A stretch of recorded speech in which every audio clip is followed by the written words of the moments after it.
네, 안녕하세요. 하박입니다. 오늘은 여러분들에게 또 다른 새우를 키우는 좋은 방법들에 대해서 말씀드리려고 합니다. 이렇게 새우를 키우다 보면은 이렇게 알을 품잖아요. 이제 알을 낳기도 하고 또 치비가 태어나기도 하는데, 치비가 잘 살기도 하고 또 죽기도 하고 또 어떤 경우는 심지어 이렇게 알을 가지고 있다가 알을 품은 채로 껍질을 통째로 이렇게 탈피를 해서 알을 버리는 새우들도 있습니다. 이런 경우는 환경이 좋지 못하거나 갑자기 스트레스를 받거나 또는 부모의 습성이기도 해요. 그런 새우들이 있는데, 오늘은 이렇게 알을 갑자기 털어버렸을 때, 껍질채로 탈피를 했을 때, 알채로, 이럴 때 알을 인공 부화하는 방법에 대해서 말씀드리려고 합니다. 저도 새우를 키우면서 수차례 새우를 많이 분양을 했던 것 같아요. 지금 사진에 보이는 이러한 레드비부터 종류별로 참 많이 보냈던 것 같은데, 100마리씩 200마리씩 이렇게 계속 분양을 했던 것 같습니다. 그렇게 하면서 갈수록 퀄리티가 좋아지는 것을 보게 되죠.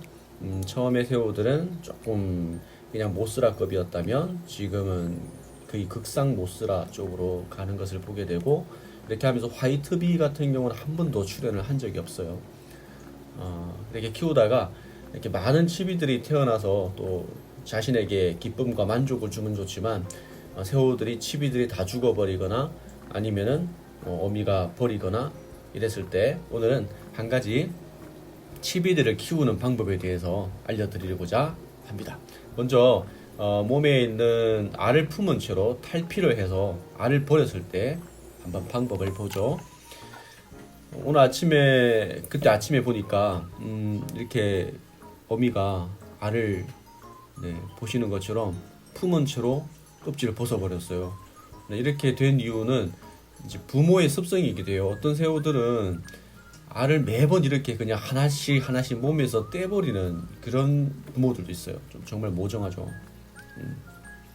하지만 어떤 부모는 이렇게 열심히 알을 품고 있다가 갑자기 탈피를 하면서 알을 다 떨어버리는, 알 통째로 이렇게 벗어버리는 경우도 있는데, 부모가 탈피를 하면서 이렇게 벗어버리는 경우는 인공 부화를 통해서 치비들을 부화시킬 수 있습니다. 하지만 어미가 하나씩 하나씩 이렇게 알을 떼어버리는 경우는 그걸 일일이 주술 수가 없기 때문에 그런 경우에는 포기를 하셔야 되죠. 하지만 이런 경우에는 포기하지 마시고 핀셋이나 이쑤시개 같은 걸 이용해서 하나씩 하나씩 알을 떼어 주시면 돼요.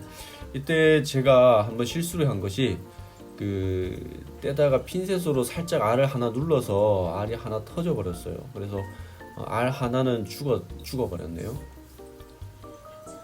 그리고 알을 떼실 때는 일일이 하나씩 하나씩 다 떼셔도 되지만, 만약에 여러분들이 이거 너무 좀 어렵다 이러다가 알을 찢거나 알을 터뜨리겠다 이런 염려가 되신다면은 알을 몇 개씩 이렇게 뭉친 상태에서도 좀 괜찮습니다. 이렇게 껍질을 떼어내는 이유는, 껍질을 통째로 넣게 되면 결국에 그 껍질이 부패하면서 알에 영향을 줘서 알도 썩어버려요. 싱싱한 알 같은 경우는 이렇게 검은색이거나 아주 빨간색 이런 모습을 보이게 돼요. 이제 레드비 같은 경우는. 그런데 좀 썩어가는 알 같은 경우는 약간 선 분홍빛을 좀 보이게 돼요. 그런 경우에는 알이 썩었으니까 버리시면 됩니다. 하지만 이렇게 흑비라든지 검은색 종류의 새우 같은 경우는, 이거는 갤럭시 피쉬본인데 색깔이 검은색이에요. 불갤피라서 이게 알이 검은색이고, 만약에 레드빛이라면 붉은빛을 띱니다. 하지만 썩은 알은 그런 색상이 아니고 거의 분홍색에 가까운 모습을 보이거든요. 그런 알들은 빨리빨리 건져서 버리셔야 됩니다. 이렇게 알을 하나씩 하나씩 잘 분리해 주시고요. 어미의 껍질이 함께 들어가지 않도록 최선의 노력을 기울여서 하나씩 분리해 주시면 좋습니다. 그리고 이 알들을 저런 뜰채에다가 넣으셔도 괜찮긴 해요. 아주 살짝 어미의 껍질을 잡아서 껍질 부분을 집어서 이렇게 넣어 주셔도 됩니다. 뜰채를 쓰셔도 되고, 저 같은 경우는 거의 이런 일이 잘 없다가 이번에 갑자기 발생했기 때문에 미처 인공 부화통 같은 게 준비가 안 되어 있었습니다. 그래서 만약에 이런 일을 대비해서 인공 부화통을 한 개 가지고 계시거나 아니면은 이렇게 긴급한 경우에는 뜰채를 이용하셔도 됩니다.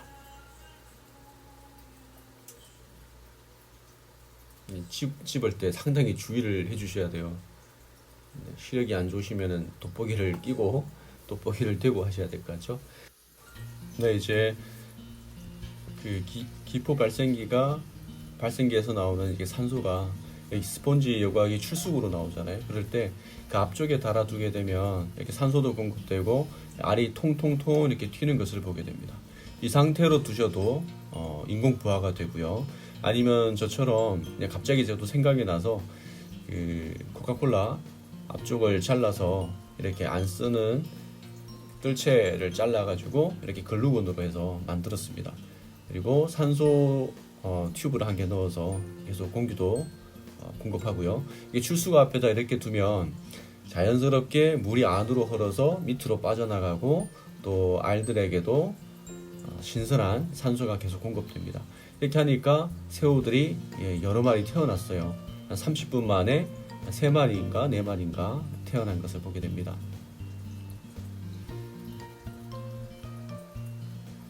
네, 치비가 아주 건강하게 태어났죠. 30분 정도 찰나로 이렇게 태어났는데 그냥 만약에 그대로 뒀다면 이 치비들은 다 죽었을 거예요. 그래서 여러분들도 이런 인공 부화기를 하나 만들어 보셔도 되고요. 아니면 시중에 파는 것을 사셔도 됩니다. 이제 다음 날 되어서는 모두 다 태어났습니다. 10마리 중에 한 7마리가 부화하였던 거죠. 네, 그리고 시간이 흘렀어요. 지금 많이 시간이 흘러서 지금은 치비들이 어느 정도 탈피도 여러 번 하고 해서 많이 자란 상태입니다. 지금 오른쪽 좀 하단의 밑에 한 마리 기어가고 있죠. 하얀색. 네, 이 녀석이 인공부화로 태어난 새우입니다. 치비죠. 네, 원래 수초를 이렇게 키워서 좀 분위기도 좋게 하면서 새우들도 잘 살게 한번 해보려고 했는데 여기다가 2탄을 공급해주지 못하니까 이산화탄소를 먹어야 수초들이 잘 자라는데 이 새우들은 또 2탄이 약하거든요. 그랬더니 수초는 많이 좋지 않은 상태지만 그래도 새우들이 건강하니까 나름 만족합니다.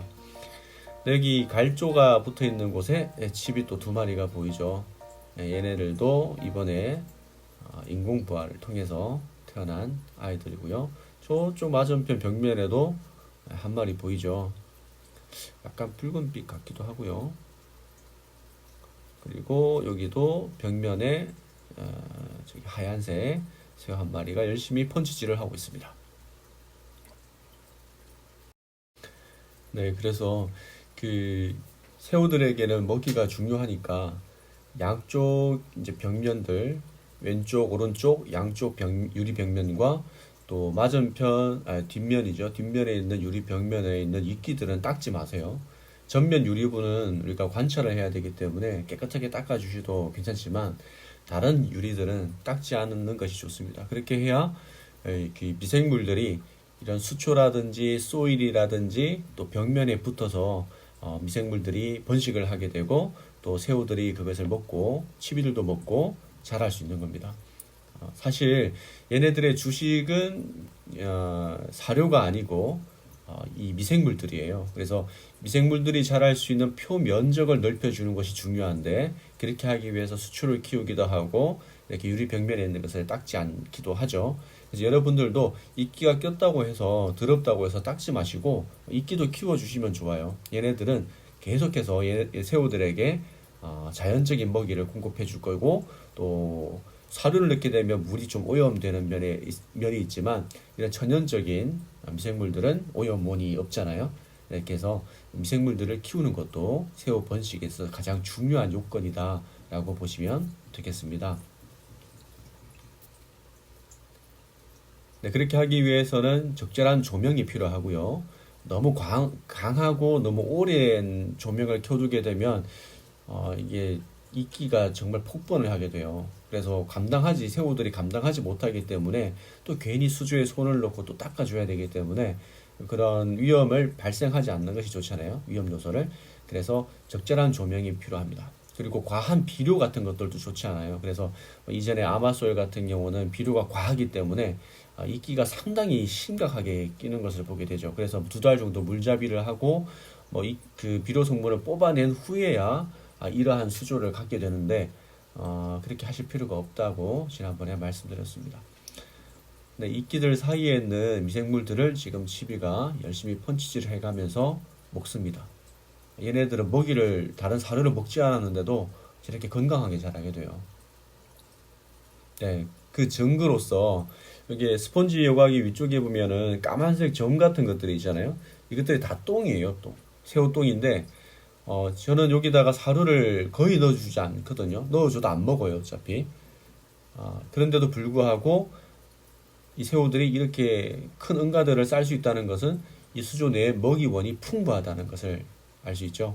옆 수조에도 마찬가지예요. 여기 보면 얘네들이 다 똥을 달고 있어요. 얘네들이 똥쟁이라서 똥을 달고 있는 것이 아니라 먹이를 풍부하게 먹었기 때문에 이렇게 똥을 달고 있습니다. 그래서 굳이요 다른 사료를 주지 않으셔도 건강하게 잘 자랄 수 있습니다. 이렇게 암컷은 또 포란을 했네요. 방란을 하겠죠. 네, 이러한 수조들이 원래 폭번하는 수조들이에요. 네, 물론 그렇게 하기 위해서 수초는 지금 2탄을 공급하지 않아서 포기했지만 그래도 새우들이 건강하기 때문에 만족을 하고 있습니다. 그래서 치비를 잘 키우고 새우를 키우는 3대 요건이라고 해야 될까요? 첫 번째는 pH, 그 다음에 두 번째 온도, 세 번째 풍부한 먹이입니다.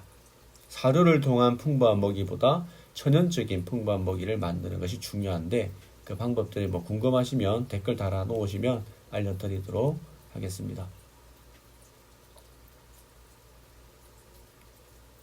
네, 여러분들도 오늘 이 영상을 통해서 치비들이 잘 건강하게 자라는 것에 더해서 부모가 알을 버렸을 때 인공부화를 통해서 치비를 부화시키는 방법도 알려드렸고요.